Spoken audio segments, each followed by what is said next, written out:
Duke Manuel Godoy.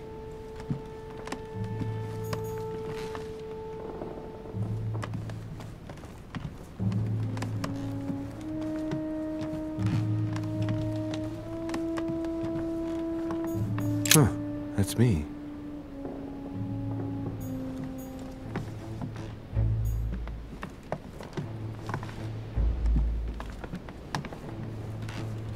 Monseigneur, His Eminence Cardinal Piaggi.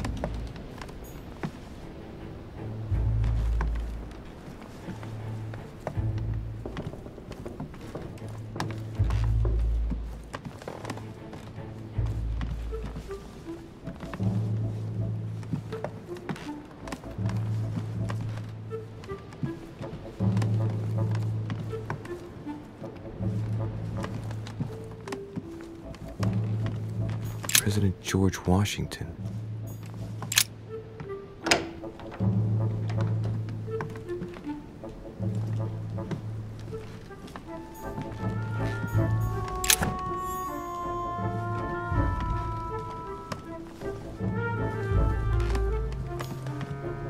Map of Massachusetts.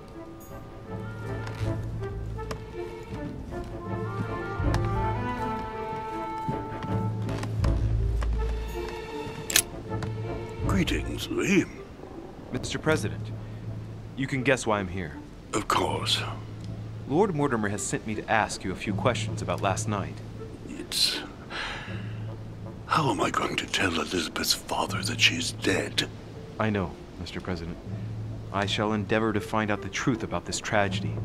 I must ask you to help me, though. Please. Find the degenerate pig who did this, Louis.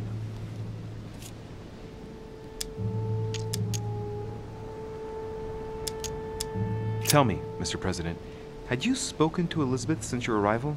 You know her father. You thought she was dead. No, I didn't. And I believe I'll be taking my remorse with me to my grave. I wanted to, but I didn't know where to begin. You can't blame yourself. You couldn't have known that her days were numbered.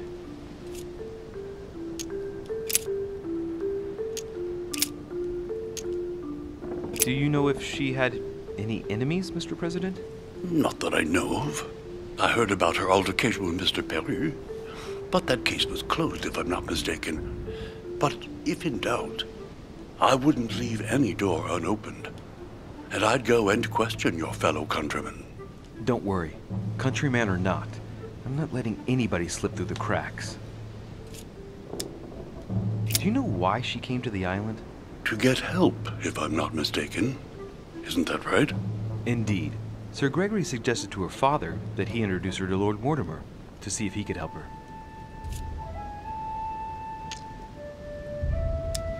Yes, Lord Mortimer has a talent for healing, apparently. I'm not surprised Sir Gregory advised her to come. Agreed. I'm talking to all the guests to find out who has an alibi and, well, who doesn't, Mr. President. Can you tell me what you were doing last night so that I can strike your name off the list? I spent the night right here, reading. All night? Exactly. Emily stopped by in the middle of the night, you can ask her. She wanted to talk about some business we have in common. Anything whatsoever to do with Elizabeth? Not at all, Louis. A business matter. I'm talking to all the guests to find out who has an alibi and, well, who doesn't, Mr. President. Can you tell me what you were doing last night so that I can strike your name off the list? I spent the night right here, reading. All night? Exactly. Emily stopped by in the middle of the night, you can ask her. She wanted to talk about some business we have in common. Anything whatsoever to do with Elizabeth? Not at all, Louis. A business matter. I shan't keep you any longer, Mr. President. Feel free, Louis. If there's anything I can do, just ask. Thank you, Mr. President.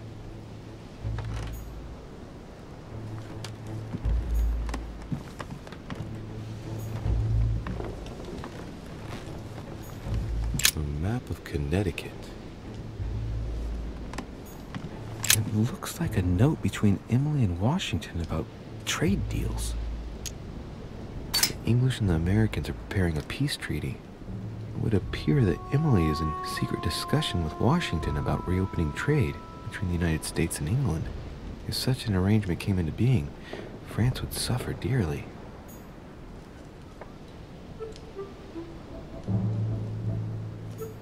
My dear George, I'd like to invite you to join me as planned at my place. I have a project to show you. It is time that the United States played a more important role. My dear George,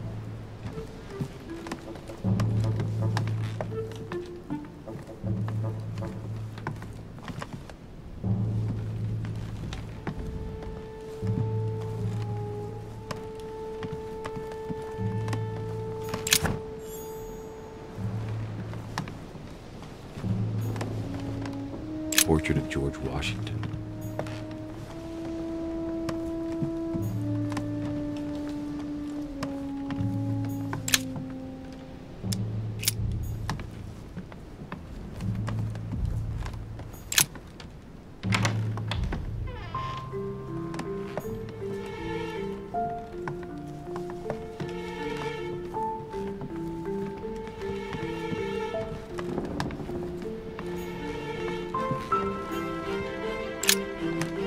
Good day, Monsieur de Richet. Mr. Volner, are you looking for anything in particular?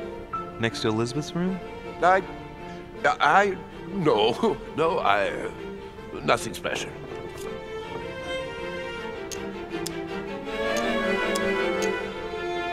Lord Mortimer must have informed you of the necessity for everyone to remain in their rooms until further notice. Certainly, but I'm a guest, not a prisoner. I was looking for a servant, since we don't all, unfortunately, have one at our disposal. Yeah, right. I shall leave you now, sir. I will return to my room.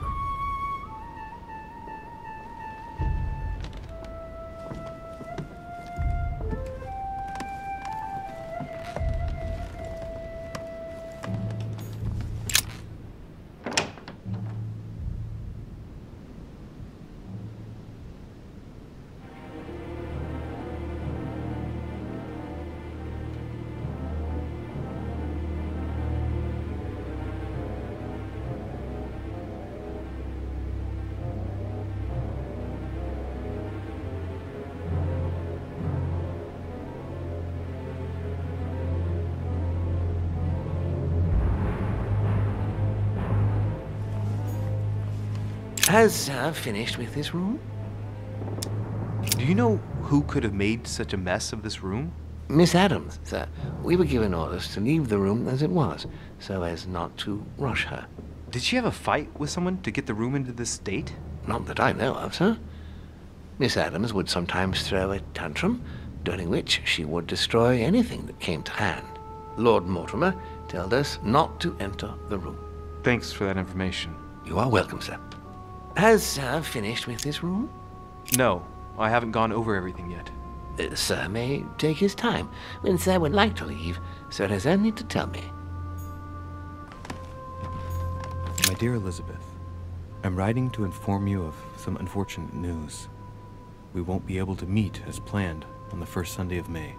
I've been told that you're no better, and, unfortunately, your brothers and I are absolutely snowed under by the work required to govern this new country. Please excuse us.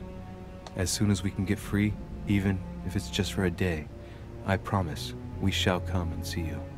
Your loving father, John Adams. P.S. Don't hold it against your mother. She still isn't ready. Please don't judge her. I'm sure you'll be able to put all of this behind you one day.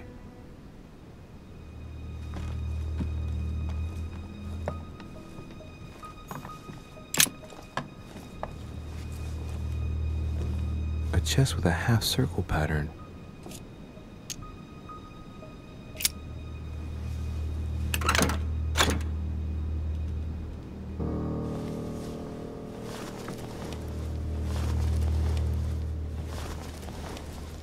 An untutored hand copied these notes. Looks like a healing method. Well, that's a pity. The writing is barely legible.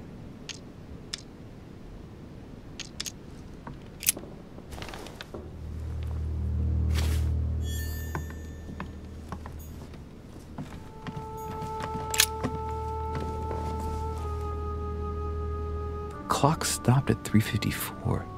If it was smashed during the murder, then I've just established the time of the crime.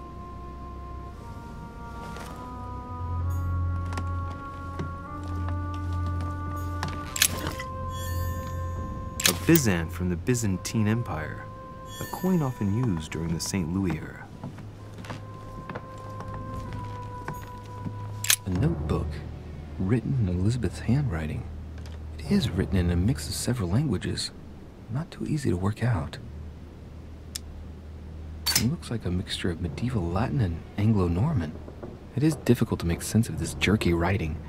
I can make out some passages, though. He's coming. The demon is upon me. He's coming back to kill me. There she is. Death has come to finish me off. I've just run into her son. That was her last entry. What tortured writing.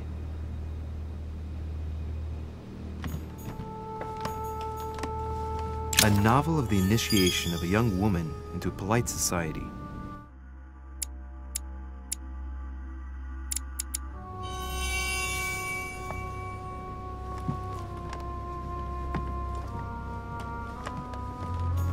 June 11th, 1791. My dear Elizabeth, your last letter gave me much cause for concern. Your words were so cold, as if emotions no longer matter to you. Father maintains that the secondary effects of your treatment still trouble you, but that they will soon subside. Should I believe him? I cling to the belief that we shall soon see each other again, at long last. Right soon. Your loving sister, Abigail. P.S. August 24th, 1792. Elizabeth, I am driven to despair and doubt there is any point in writing to you. I'm not even sure you'll receive my letters. Father controls my correspondence more and more. I am certain he filters our exchanges. Thankfully, one of the chambermaids is able to help me get my letters to you. But they still remain unanswered. I often think about you and pray every day to be able to hold you tight. We have so much time to make up. I beg you, answer me, please. Your loving sister, Abigail. P.S. That horrible woman came again yesterday. She spent a long time speaking with Father. I didn't understand everything because they spoke in French, but I'm sure they were talking about you.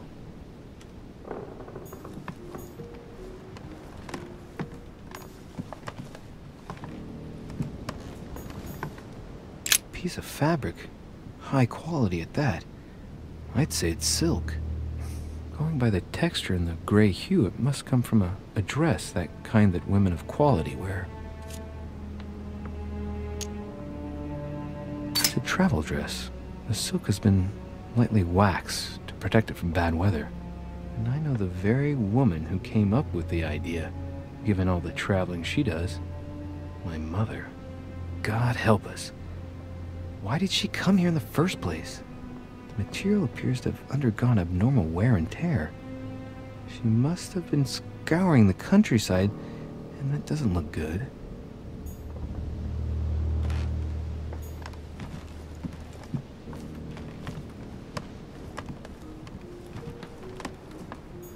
A pentagram?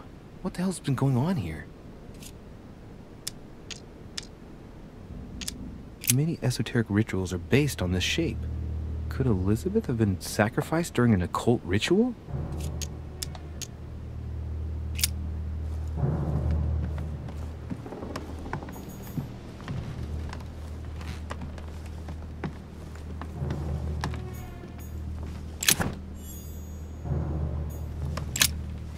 Vials of laudanum. The label shows that this laudanum comes straight from America. I wonder if Washington's involved.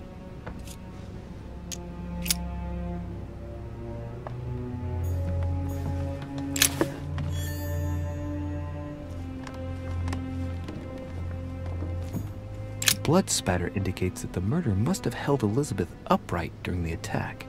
Even if Elizabeth wasn't very big, I doubt she wouldn't have put up a struggle. It takes tremendous strength to overpower someone like that.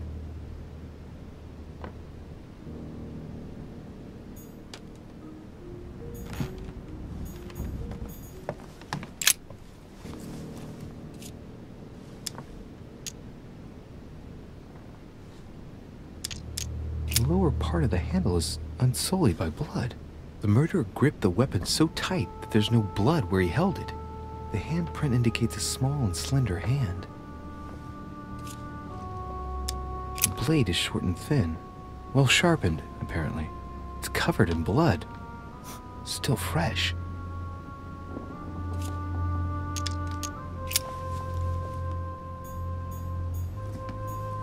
Knocked over bottle of wine.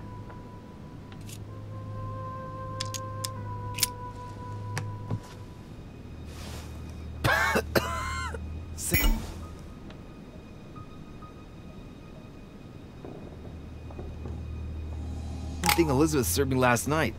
Still just as disgusting. I don't know what's happened to this wine, but it's undrinkable.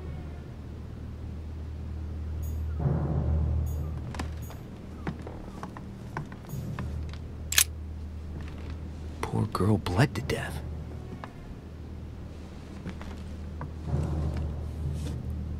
Whoever left that footprint has boats for feet. That's at least a size 15. Where's a size like that here? Peru? Washington, maybe.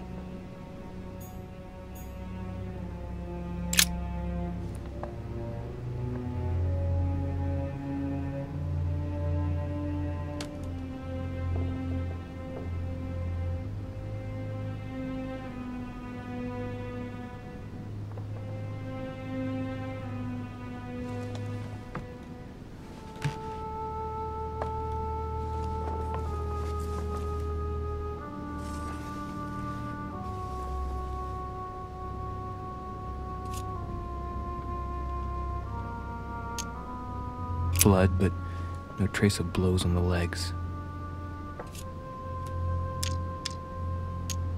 More tattoos, similar to those on the rest of her body.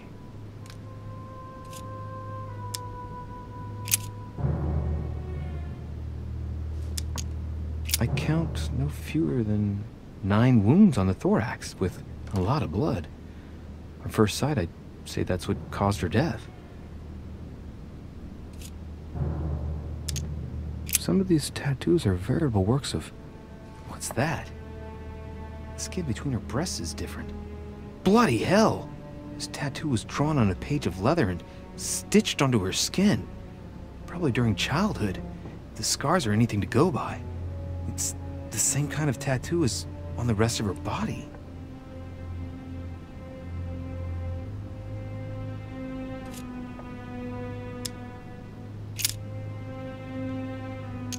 No wounds, but blood on the right hand. Nothing on the left except that tattooed symbol. There are numerous marks on the body. She must have fought like a lion. It couldn't have happened without a lot of noise. There are also a number of old scars.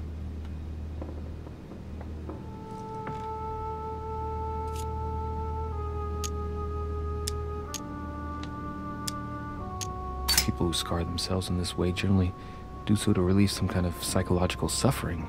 By trying to master the pain, they establish their self-control.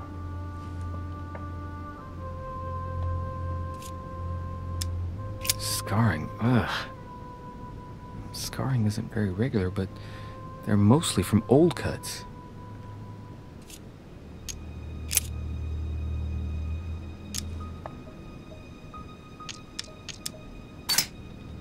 Ancient Greek.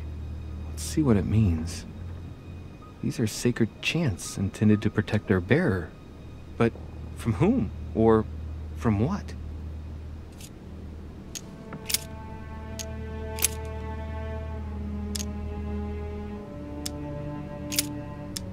Scarring, ugh. Scarring isn't very regular, but they're mostly from old cuts.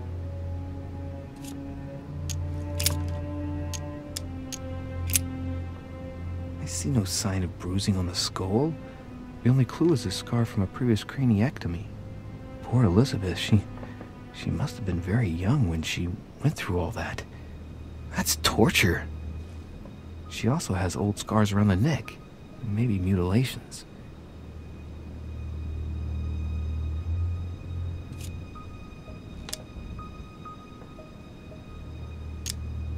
She bled from the nose.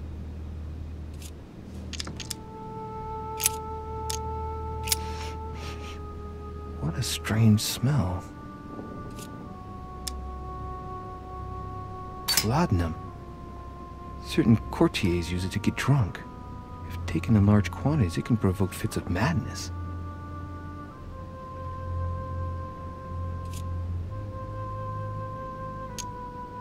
Her breath smells of alcohol and of laudanum. People use it to relieve pain.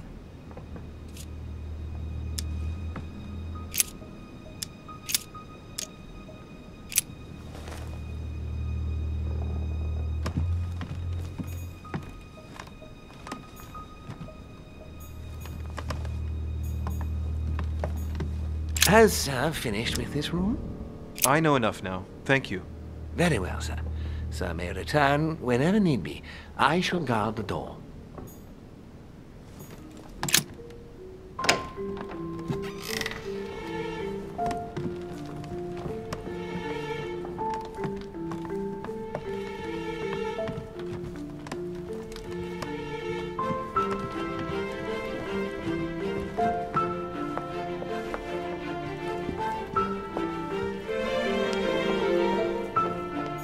Monsieur Johann von Wulner.